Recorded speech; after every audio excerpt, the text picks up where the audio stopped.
Hey there, everybody, and welcome to a CLNS Patriots Roundtable. I'm Alex Barth, joined today by Evan Lazar and Mike Molyneaux. First day of OTAs should be a happy one. You know, we're finally sort of getting back to football, even if they are just glorified optional practices. But we're coming to you because it's not a great day in Patriots Nation. Tom Brady, not at the opening day of OTAs, first time in a while, as rumors fly about his relationship with Belichick, his thoughts on his contract, etc. But let's start, I think, where everybody's starting today. And Evan, we'll start with you. In terms of how this affects the team come, the beginning of the season, how concerned are you? On a scale of 1 to 10, I'm at a 0 of concern level right now about any of this. I think that this is one of those things where, as of in the last decade or so, the NFL has become a 24-hour news cycle, 24/7, 365. We're talking about OTA practices in May. And if you want to make a big deal about it, it's newsworthy.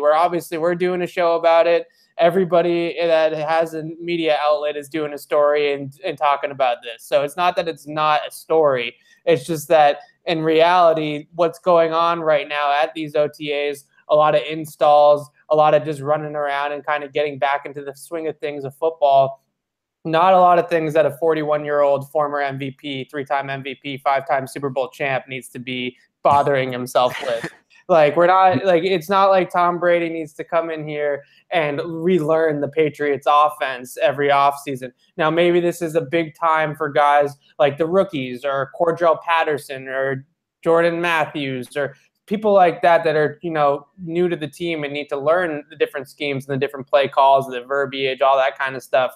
Brady could show up to this thing a week before week 1 and he win the MVP. That's not a homer take. That's just facts of the way that things are. I mean, you go look at Brett Favre. Brett Favre used to show up with a beer belly, out of shape, all these things before and right before Packers camp would open. He'd show up and he'd sling it like it was, in the middle of July. He'd sling it like it was December and in the playoffs. It really doesn't matter as much as we're making it out to be, in my opinion. Mike. I mean, I agree with everything Evan said 100%. If this was your average team and your average quarterback, obviously the level of concern would be very high. But I think if you're a football fan, if you're a Patriots fan, you know what Tom Brady brings to the table. The level of concern could be high for, again, guys like Evan just mentioned, the Jordan Matthews, the Cordell Pattersons, a couple of the new guys who, they want to show up to the Patriots team and make a good impression, for the coaches, for everybody around them. So, they're hoping to have Brady around to really start getting the reps up.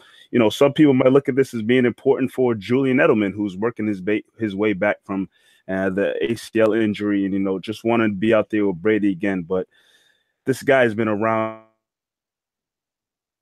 and doing it for so suspended, games. People did not know what to expect from him coming back, that fifth game. And he came back and looked like he didn't miss a beat. Obviously it's not the same kind of situation as just OTAs, but you can't really put too much stock into Brady missing this time. There's so much more training camp and stuff that's going to take place over the summer. Obviously, with the amount of years he's been around, this is not a big deal to him. And if the people who've been with the Patriots organization for a long time also probably know, yeah, it's all right. It's no big deal. Brady will be around, and when he comes around, he'll be the Tom Brady we expect him to be. See, I have to disagree with you guys. I'm not on a 10. I'm not worried, but I do think that there is some cause for concern here. Tom Brady, what set him apart these last 4 or 5 years? Because, look, he's the all-time great, but it's really in these last 4 or 5 years that he's pulled away, and it's that robotic, that animal focus on nothing but football, taking every chance he can get to become better. We saw early in the season, late in the season last year, there are just times him and the receiver are so on the same page, it seems like second nature, and it's because he's so meticulous at practices like this and at drills like this. So for him to be missing that, I'm just worried that kind of takes away from what Tom Brady has become. He was a little kind of lackadaisical with it until they drafted Garoppolo, and then they drafted Garoppolo and he got locked in like this. What was the line from Tom vs. Time? Remember from the trailer that got us all hooked when he said, I forget exactly, it was something along the lines of, what are you willing to sacrifice to be great? Because I'm sacrificing my whole life. So unless you're sacrificing that, you'll never be better than me. And what happened to that guy? What happened to the guy that said that? Now, could he show up for training camp or mandatory workouts that are before training camp and just snap in and be good to go? Yeah, there's totally a chance of that. But remember what Brady looked like before they drafted Garoppolo, when he used to not show up to all the workouts. And he wasn't that total football-focused guy. He wasn't as good. There were some years there where he really struggled, where we wondered if Tom Brady would ever win a Super Bowl again. And I'm worried because not having the OTAs is a part of him transitioning back to that guy. Maybe that's just me, but that's where I'm at worry-wise. I don't think so at all. I don't feel like, we're starting to see Tom Brady regress in terms of, how locked in he is when it comes to football.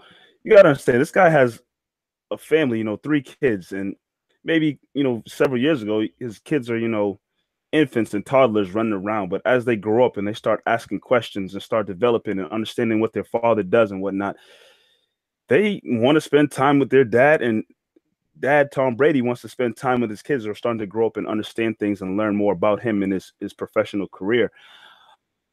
And on top of that, over the years that he's been working with, Alex Guerrero and the whole TB12 method, I feel like there's a lot of work that Tom Brady is doing behind the scenes that we, the fans, the general public don't know about. I mean, I feel like he's as locked in as we can expect him to be.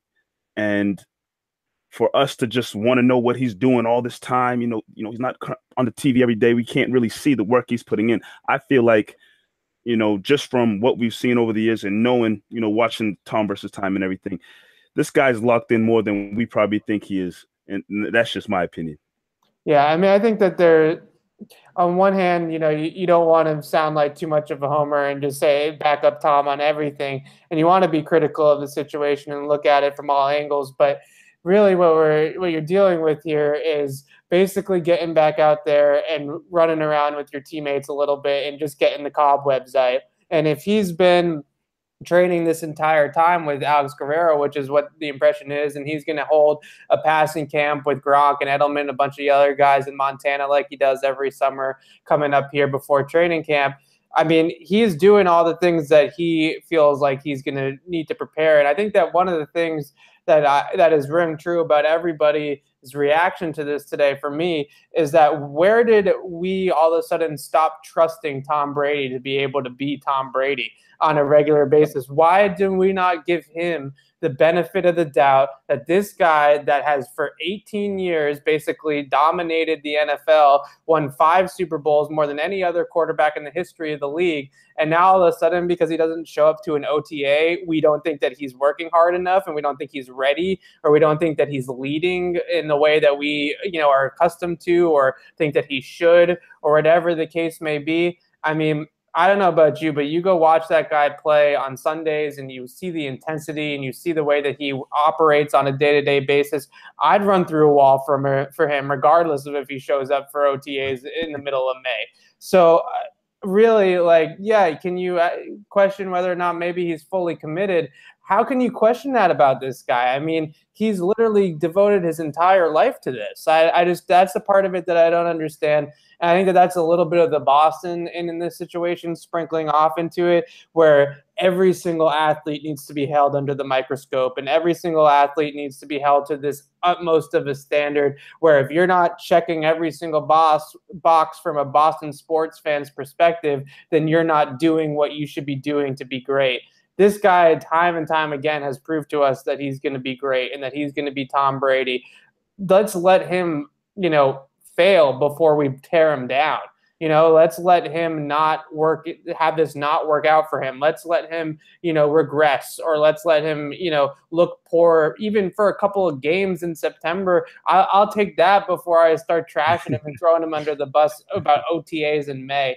I mean, I love Boston. Boston's the best sports city in the country, hands down, but I have never seen anything like the Patriots fans over this last year in terms of just how people react to this team. I've never seen a fan base that, one, hates on the greatest quarterback of all time the way that this fan base does, and two, the way that they argue about the roster, like it's trash. The fifth linebacker on the roster is no good. Alondon Roberts is no good. Jordan Richards. It's an educated fan base. You got to give them credit for that. It's an educated fan base, but at the same time, it's just like there's never a dull moment. I guess that's what I'll say. And there's never a dull moment, and it's honestly exhausting because it gets to the point where it's like, you know what? Like, if this was the Browns organization, or we were the Bucks organization, or one of these teams that fails year and year after year, and they get hyped up and then they fail again, then I would totally understand it. But what more do these two guys, Belichick and Brady, need to prove?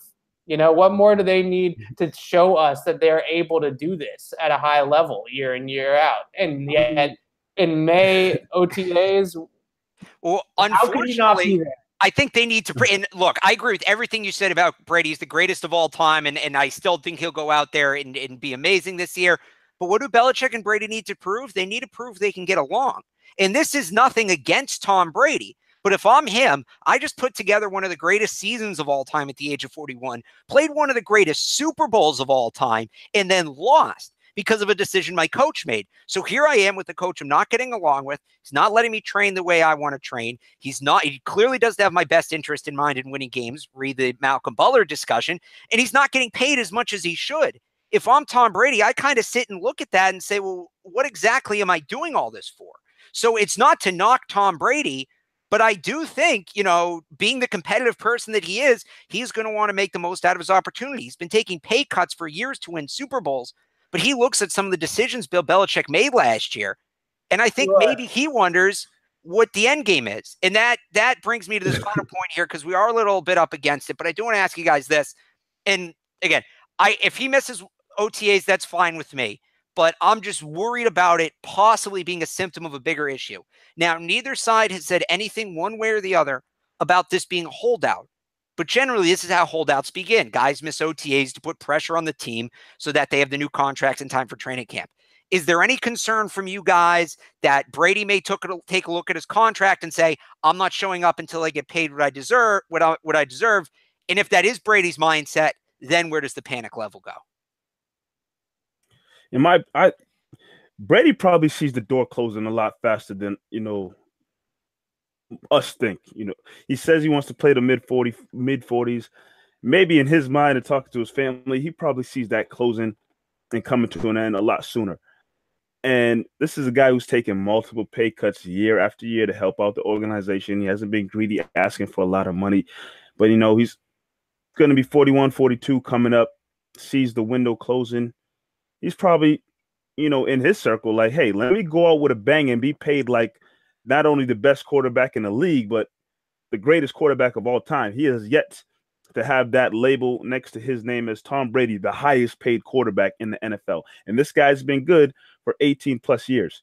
Maybe, in my opinion, it's justified if Tom Brady says to the team, look, I want more money. I deserve it. I wouldn't be shocked if that came out in the headlines as one of the reasons why Tom Brady's taking his time making his way back to the organization.